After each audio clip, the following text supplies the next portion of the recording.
नमस्कार दोस्तों, स्वागत है आपके अपने YouTube channel AB technical classes by Jai sir के। जैसा कि आप जानते हैं कि हम पढ़ रहे थे प्रिंसिपल ऑफ टीचिंग, शिक्षण के सिद्धांत, जिसके अंतर्गत हमने यानी पहली यूनिट कंप्लीट कर ली थी। दूसरी यूनिट के अंदर हम पढ़ रहे थे जो सीखने और सिखाने के सिद्धांत है। उसके अंतर्गत हमारा नेक्स्ट टॉपिक है जो कि क्या है, अभिप्रेरण या मोटिवेशन। अभिप्रेरण और मोटिवेशन क्या होता है कि जब तक शिक्षार्थी क्या होता है किसी मामले को सीखेगा नहीं, तब तक क्या उसे अभिप्रेरित नहीं किया जाएगा या उसकी रुचि को क्या सर्जित नहीं किया जाएगा।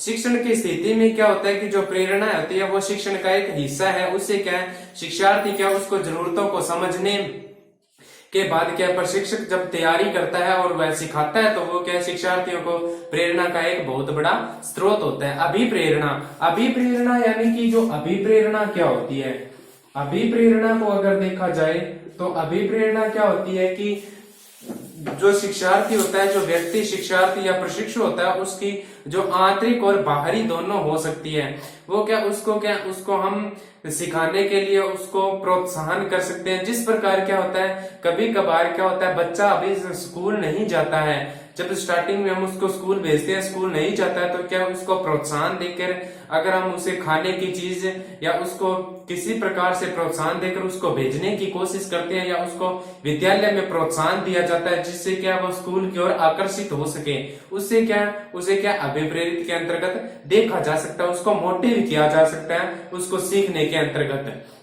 उसके बाद क्या होता है, निरंतर सीखने के अंतर्गत रुचि बनाए रखने के लिए जो हम यूज कर सकते हैं, उसमें क्या है, जो सीखने की भावना होती है, जो सीखने की गतिविधि होता है और उसके अंदर जो प्रतिस्पर्धा है, अगर दोनों शिक्षार्थी अगर 2000 है तो उसमें कंपटीशन कितना है, उसके हिसाब से उसको क्या है, उसकी रुचि को अभिप्रेरित हम कर सकते हैं। उसके बाद क्या जो कार्य करें वो अच्छी तरह से उसको श्रेय देना, उसको गुण देना, उसको कहना कि आपने जो कार्य किया बहुत अच्छा है, उसको प्रोत्साहित करके हम सीखने की रुचि के अंदर उसको अभिप्रेरित कर सकते हैं, उसका मोटिवेशन बढ़ा सकते हैं, उसके प्रति हम फैसले लेके उसको बढ़ा सकते हैं। उसके बाद जो सीखने होता है, उसको सीखने को प्रभावित करने वाले कारक पढ़ेंगे हम। उस कारक के बारे में पढ़ेंगे कि कारक क्या होते हैं। तो देखिए कारकों के बारे में,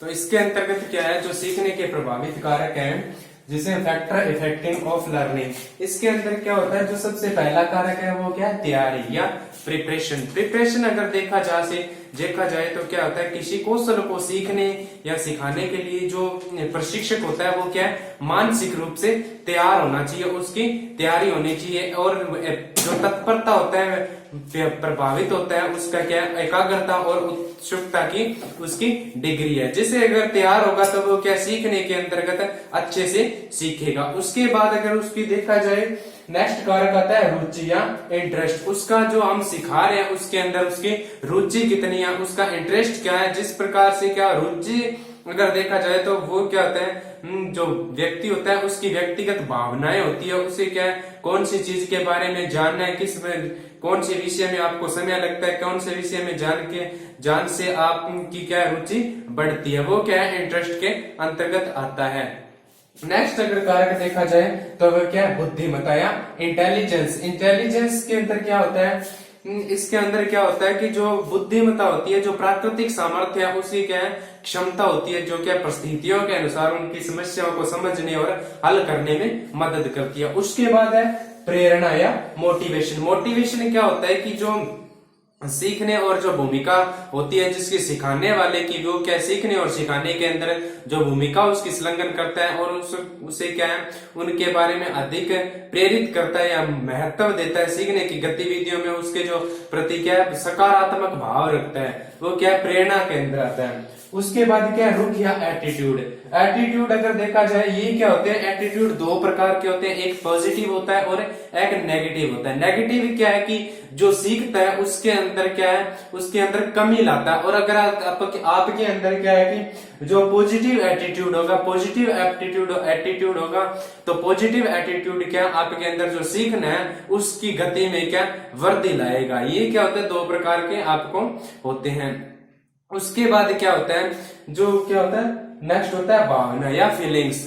फीलिंग से क्या होता है, जो हमारे जो शरीर के अंदर जो शारीरिक संवेदना है वो क्या है कि लेबल के रूप को अपने मन के अंदर उनको संवेदनाओं को भरता है, और उसके हिसाब से देखा जाए तो प्यार, डर, क्रोध क्या होता है, उसकी मूल भावना होती है। भावना जो एक ऐसी शक्ति होती है जो मनुष्य को सफल गंतव्य की ओर ले जाती है। जैसे माता पिता, शिक्षक और साथियों के अगर नकारात्मक व्यवहार या अनुचित वातावरण है, उससे क्या है जो कार्य जो सीखने के अंतर्गत क्या है विफलता करने की प्रक्रिया में भी जो अपने को प्रभावित करती है। उसके बाद है अगर देखा जाए तो उसके बाद है मनोवृत्ति या एप्टीट्यूड। एप्टीट्यूड को देखा जाए शिक्षार्थी की वह क्षमता होती है जिसका न तो अभी तक दोहन हुआ यानी दोहराव हुआ, न उसकी कौशल स्तर की जो प्रशिक्षित हुआ। सीखने वाला जो व्यक्ति होता है उसे क्या विशेष विषय का अध्ययन या कौशल की उपयुक्तता योग्यता को बढ़ाकर उसे बेहतर सिखाया जा सकता है। इसी प्रकार नेक्स्ट अपना अगर देखा जाए तो कोई जो सीखने वाला होता है उसके पास क्या सीखने की अलग अलग रणनीतियां या दृष्टिकोण या क्षमताएं होती है, जो कि सीखने की जो प्राथमिकता की जांच करने के लिए उसके जो शिक्षार्थी होते हैं उनमें विस्तारित या संशोधित करने में मदद मिलती है। इसी प्रकार हमने आज ये पढ़ा है कि जो फैक्टर फैक्टिंग ऑफ लर्निंग होती है, जो सीखने को प्रभावित करने वाले जो कारक हैं उनके बारे में पढ़ा।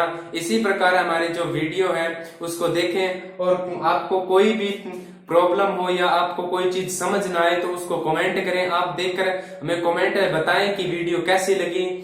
आज के लिए धन्यवाद।